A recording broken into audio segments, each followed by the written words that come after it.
Hello everybody, welcome back. Today as well we have got you another video. In this video I'll show you how you can simply go ahead and block ads on Twitch. But before that, please do make sure to like our video, subscribe our channel, and yes, without any further delay, we're simply gonna go ahead and step into our video.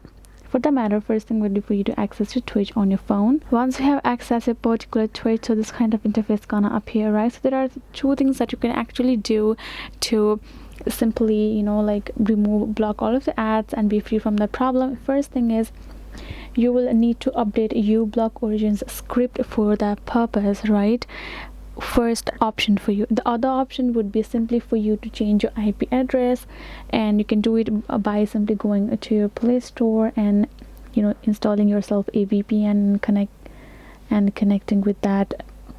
connecting your device with that for a while, and then have connected your device. Then you can simply block on page, pre-roll, and mid-roll ads on Twitch like that.